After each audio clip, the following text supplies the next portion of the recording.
My grandma gave me $100,000 for college on my 18th birthday, but the next day my parents demanded I give them the money to pay off my spoiled brother's debts. So I refused and secretly left home, and they blamed me. My name is Lila, and I just graduated from high school. I live, or should I say lived, with my parents, Sarah and David Mitchell, in a modest two-story house in Pennsylvania. There's also my older brother Jake, though he moved out a few years ago to a nearby city. He's now years older than me, and has always been the golden child of our family. Growing up, I watched how my parents bent over backwards to give Jake everything he wanted. If he showed even the slightest interest in something, they'd jump at the chance to support him. Hockey? They bought him the most expensive gear. Drawing? The finest art supplies. Skateboarding? A custom-made board. It didn't matter that he'd get bored after a few months and move on to the next thing. They were always ready to fund his next adventure. I remember this one Christmas that really stuck with me. Jake's birthday is a week before Christmas, and that year, when he turned 16, my parents bought him this super expensive gaming computer he'd been talking about non-stop. Must have cost them a fortune. Come Christmas morning, all I got was a card saying Merry Christmas. They said they'd run out of money. That's pretty much how it always went. Jake's birthdays were these huge celebrations with awesome presents, and I'd get whatever was left over at Christmas, if anything at all. My parents never really bothered with my birthdays. A small cake, maybe a new shirt or some school supplies. That was about it. No parties, no celebrations, nothing special. That's why I was completely thrown off when they sat me down in our living room last week, just days after my graduation. Lila, Mom said, smoothing her shirt like she always does when she's trying to appear casual. We've been thinking. You're turning 18 soon, and it's a big milestone. We want to throw you a proper party. I nearly choked on my coffee. A party? I asked, sure I must have heard wrong. Dad nodded, looking unusually enthusiastic. Yes, sweetheart. We'll invite the whole family, make it a real celebration. I sat there, staring at them both, trying to figure out what the catch was. My parents aren't the type to suddenly change their ways without a reason. Something was up. I could feel it in my gut. Why now? I asked, trying to keep the suspicion out of my voice. You've never wanted to throw me a party before. Well, you're graduating high school, going to college soon, Mom said, waving her hand dismissively. It's different now. You're becoming an adult. I nodded slowly, but something didn't feel right. The way they were acting, the sudden interest in celebrating my birthday, it was all too convenient, but I couldn't put my finger on what exactly was wrong. Over the next few days, I actually started getting excited about the party. Maybe I'd been too quick to judge my parents' intentions. After all, it made sense. I was turning 18, had just graduated with honors, and was heading off to college soon. Perhaps they'd finally realized that I deserved some recognition too. I kept catching Mom on the phone, talking in hushed tones about party arrangements. She was ordering a fancy cake from the local bakery, planning out decorations, and putting together a guest list. Dad seemed unusually invested too, cleaning up the backyard and fixing that wobbly patio furniture he'd been ignoring for months. Do you need any help? I offered one afternoon, finding Mom in the kitchen surrounded by party planning notes. She jumped slightly, quickly shuffling some papers together. No, sweetie. We want this to be a surprise. Just focus on enjoying your special day. I shrugged and grabbed an apple from the fruit bowl. Okay, if you're sure. By the way, is Jake coming? Of course he is, Mom replied, but something in her voice sounded off. He wouldn't miss his little sister's big day. I wanted to believe her, but Jake hadn't returned any of my texts in the past week. Typical Jake, really, always too busy with his own life to care about anyone else's. 2 days before the party, I was heading downstairs to get a glass of water when I heard my parents talking in the kitchen. I normally wouldn't eavesdrop, but something in Dad's tone made me pause at the top of the stairs. David, are you sure everything will be perfect? Mom's voice was tense. Your mother is very particular about these things. I froze. Grandma Eleanor was coming? She lived in Massachusetts and rarely visited us. The last time I'd seen her was almost 2 years ago. Sarah, we have to make this work, Dad replied urgently. Mom needs to see that we're making an effort with Lila. You know how she gets about how we treat the kids? I know. She's always going on about how we favor Jake, and we can't afford to upset her right now. That money she gave us last year is the only thing keeping us afloat. If she decides to stop helping us, their voices dropped lower, but I'd heard enough. Everything suddenly made sense. The sudden interest in my birthday, the elaborate party plans, all of it. This wasn't about me at all. This was about impressing Grandma Eleanor. I slid down to sit on the top step, my throat tight with disappointment. Grandma Eleanor had always been different from my parents. She saw through Jake's charm and actually paid attention to me. Every time she visited, she'd point out how unfairly my parents treated me compared to Jake. And I knew she was wealthy. She lived in this beautiful historic house in Massachusetts, and had helped my parents financially several times over the years. The pieces all fell into place. My parents weren't throwing this party to celebrate my achievements or to make up for years of neglect. They were doing it to put on a show for Grandma Eleanor, to convince her they were good parents who treated both their children equally. They were trying to secure their financial lifeline. The morning of my birthday, I woke up to the sound of voices and my mother's overly cheerful tone floating up from outside. I peered through my bedroom window and my heart leaped. There was Grandma Eleanor, climbing out of her practical Toyota Camry. I threw on some clothes and rushed downstairs, nearly colliding with Dad in the hallway. The moment she saw me, Grandma Eleanor's face lit up with genuine warmth, something I hadn't seen much of in our house lately. She opened her arms wide and I practically ran into them. "There's my beautiful girl." She hugged me tight, smelling of fresh-baked cookies and that mild lavender soap she always used. When she pulled back, her eyes were sparkling. "Let me look at you properly. A high school graduate already. What's next for you, sweetheart?" We moved into the living room, where Mom had already arranged the furniture to look like something out of a home decor magazine. I sat next to Grandma on the sofa, while my parents perched nervously on the edge of their seats. Well, I started trying to ignore my mother's intense stare. I actually got accepted to several colleges. Of them offered me spots. "That's wonderful." Grandma squeezed my hand. "Tell me about them." "The state university offered me a full scholarship," I explained, watching my parents nod approvingly. "And then, there's Brington College." I hesitated, knowing my parents thought this option was off the table. It's a really prestigious private school, but the tuition is about $25,000 a year. Grandma Eleanor nodded thoughtfully, a small smile playing at her lips. She didn't say anything, but something in her expression made me wonder if she was already forming plans of her own. The doorbell started ringing as guests arrived, first Aunt Marie and Uncle Bob, then my cousins, followed by some family friends. Mom rushed around playing the perfect hostess, while Dad manned the grill in the backyard. But there was one person notably absent: Jake. I tried calling him times, but each time it went straight to voicemail. I asked my mom about him, and she replied he was busy with his auto parts company, but would definitely find time to congratulate me later. The party was in full swing by mid-afternoon. The backyard was filled with the chatter of relatives, family friends, and the smell of grilled food. I tried to enjoy myself, but I couldn't shake the weird vibe coming from my parents. They kept hovering around Grandma Eleanor like anxious satellites, making sure her glass was always full and her plate never empty. I was just finishing a piece of birthday cake, when Grandma Eleanor suddenly stood up, tapping her fork against her glass. The chatter died down as everyone turned to look at her. "I'd like to say something," she announced, her voice carrying across the yard. "Today, we're celebrating not just Lila's 18th birthday, but also her acceptance into college." She smiled warmly at me.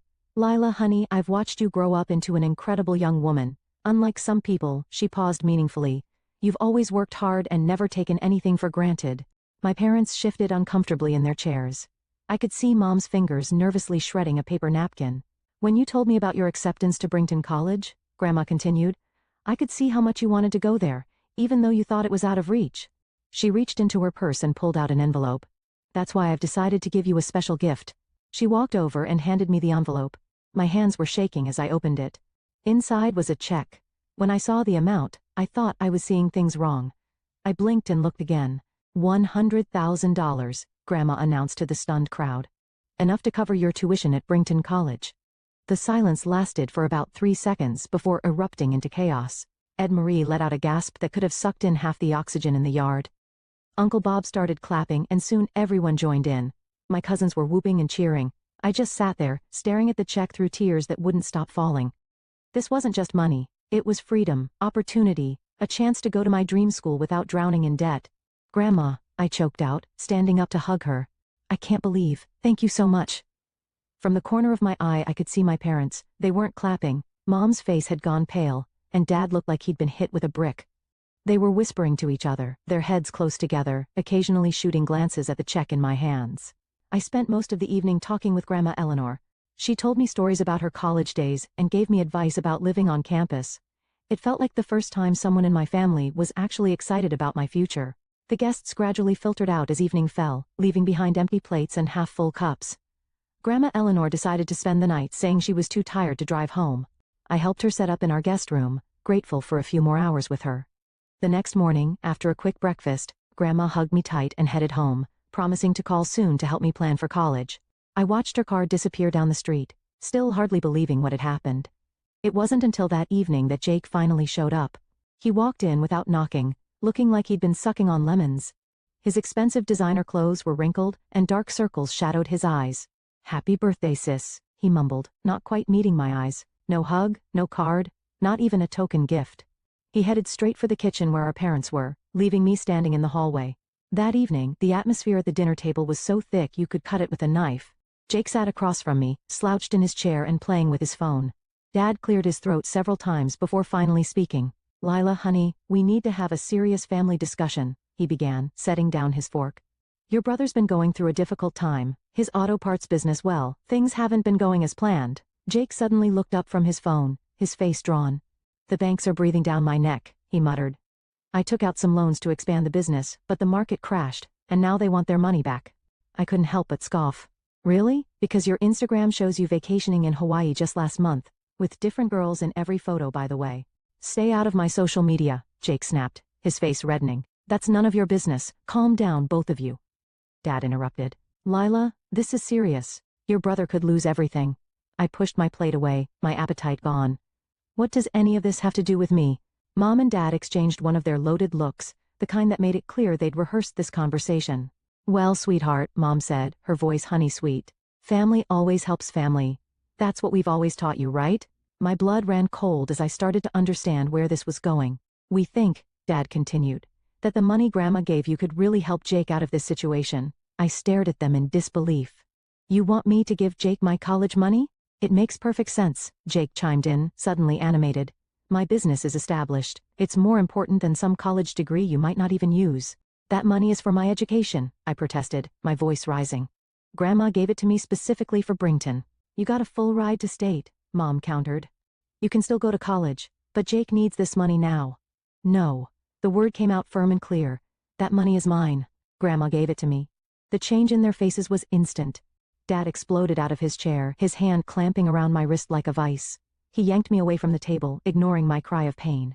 "You'll go to your room right now," he snarled, dragging me toward the stairs. "And you'll stay there until you come to your senses. Don't even think about calling your grandmother. If you breathe a word of this to her, you're out of this house forever. Do you understand me? We'll disown you." I lay in bed that night, listening to the sounds of the house settling. My wrist still ached where Dad had grabbed me. Around midnight, I heard my parents and Jake talking in low, angry voices downstairs, but I couldn't make out the words. Eventually, the house fell silent. By 5 in the morning, I'd made up my mind. I pulled my backpack from under the bed and started packing.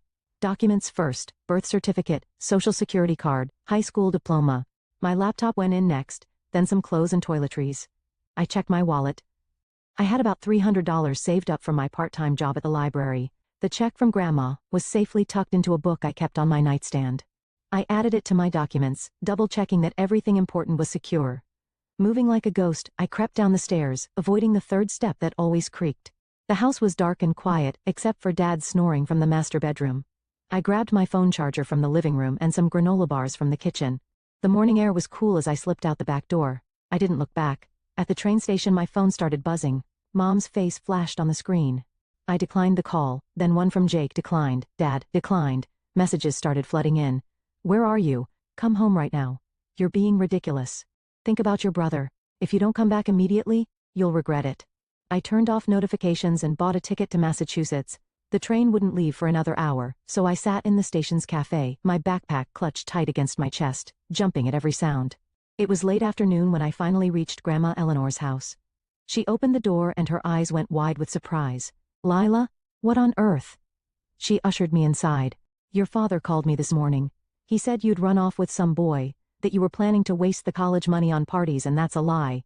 The words burst out of me. They wanted me to give the money to Jake. His business is failing, and they tried to force me to give him my college fund. When I refused, Dad, I touched my wrist where the bruises were forming. They locked me in my room and threatened to disown me if I told you. Grandma's face went from concerned to thunderous. Without a word, she pulled out her phone and dialed Dad's number, putting it on speaker. "David? Yes, Lila's here. Oh, thank God." Dad's voice crackled through the speaker. "Mom, she's been acting out, making up stories. Save it." Grandma cut him off. "She told me everything. About Jake's failing business, about you trying to steal her college fund, about you threatening her. Mom, she's lying. She's just being dramatic." I said save it. Grandma's voice could have frozen fire. "I've watched for years as you favored Jake, as you spoiled him rotten while neglecting Lila. I've helped you financially time and time again, hoping you'd change. Well, I'm done. From this moment you can consider my financial support ended. And I'll be calling my lawyer tomorrow to update my will. You and Jake won't be seeing a penny. She hung up, then turned to me, her face softening. You'll stay here with me until college starts, she said firmly. And don't worry about a thing. Living with Grandma Eleanor was like stepping into a different world. Every morning I'd wake up to the smell of coffee and whatever she was baking. Her specialty was apple pie, but she made amazing blueberry muffins too. I helped around the house, doing the cleaning and laundry. It wasn't because she asked me to. I wanted to contribute somehow. We fell into an easy rhythm together, sharing meals, watching old movies, and talking about everything and nothing. My phone kept buzzing with messages and calls. Mom, Dad, and Jake tried every platform they could think of. Phone calls, texts, Facebook, Instagram, even LinkedIn. Their messages ranged from guilt-tripping to angry to manipulative. I ignored them all. The summer passed quietly. Finally, August arrived, and it was time for me to start at Brington. Grandma helped me move into my dorm room, making my bed with fresh sheets and arranging my things just so. My roommate, Sarah, seemed nice, and for the first time in my life, I felt truly excited about my future. The one stone month of college was a whirlwind of new experiences. Classes were challenging but fascinating. I was making friends, and I'd even joined the campus newspaper. For once I wasn't living in Jake's shadow. I was just Lila, finding my own path. Then one Tuesday, my resident advisor knocked on my door. Lila? Your parents are here. They're waiting at the campus coffee shop. My stomach dropped, but I knew this confrontation was inevitable. I found them sitting at a corner table, both looking somewhat deflated compared to the last time I'd seen them. Lila, Mom reached for my hand but I kept them firmly in my lap. You look good, what do you want? I asked, getting straight to the point. Dad shifted uncomfortably. We wanted to apologize. We were wrong to try to take your college money. We were wrong to threaten you. We were wrong about a lot of things. I waited, knowing there was more. There always was with them. We were hoping, Dad continued, his voice carefully measured, that maybe you could talk to your grandmother about her will. We're not asking for your money anymore, but no, I said simply. If you want to fix things with Grandma, you'll have to talk to her yourselves. I'm not getting involved. They exchanged frustrated looks. Lila, be reasonable. Dad started. I am being reasonable. For the first time in my life, I'm putting myself first. If you want to repair your relationship with Grandma, that's between you and her. Mom's face hardened. So that's it? You won't help your family at all? I stood up, gathering my things. You know what's funny? When you wanted my college money, it was family helps family. But you never helped me. Ever. It only goes one way with you, doesn't it? 2 months into my first semester at Brington, I got a call from Aunt Marie. I almost didn't answer. She'd always been closer to Mom's side of things, but something made me pick up. Lila, are you sitting down? Her voice was hushed, like she was sharing state secrets. I thought you should know what's happening back home. Jake's business, it's completely gone under. He owes the banks 101,000. He's moved back in with your parents. I let that sink in. The mighty Jake, who'd always looked down on my modest college plans, was back in his childhood bedroom. Your parents, Aunt Marie continued, they're spending their retirement savings to help him with the debts. They're talking about taking out a second mortgage on the house. Later that same week, Grandma called. I had some visitors today, she said, and I could hear the weariness in her voice. Your parents showed up on my doorstep. They were begging me to help with Jake's debts, said they were going to lose everything. She paused. I told them no. Said they needed to handle this situation themselves for once. How did they take it? About as well as you'd expect. Your mother cried, your father got angry. But I stood firm. I told them this was the consequence of years of spoiling Jake rotten while ignoring you. As the semester progressed, more news trickled in through various relatives. Dad had taken a second job, Mom was selling her jewelry. Jake had the audacity to buy a new iPhone while living rent-free on their dime. During fall break, I went to stay with Grandma. We baked pies together, and she helped me with my term paper research. She'd set up a proper guest room for me, with a desk and everything I needed for studying. Your midterm grades came, she mentioned one evening. Straight ass. I'm so proud of you. Thanks, Grandma. I hesitated before asking, do you ever regret cutting them off? She set down her knitting and looked at me seriously. Not for a second. Sometimes the kindest thing you can do for people is let them face the consequences of their actions. She was right, of course. Every time I heard about my family's financial struggles, a small part of me felt guilty. But then I'd remember all the years of favoritism, all the Christmases with just a card while Jake got expensive gifts, all the times they dismissed my achievements while celebrating Jake's smallest accomplishments. Now I was thriving at Brington, making friends, earning top grades, and planning for a future I'd chosen. Meanwhile, they were dealing with the consequences of their choices. It wasn't my job to fix their mistakes, it never had been. The last I heard, Jake was talking about some new business idea he had, and my parents were still somehow trying to find ways to fund it. Some patterns are hard to break, I guess, but I had broken free of those patterns, thanks to Grandma's gift and her belief in me.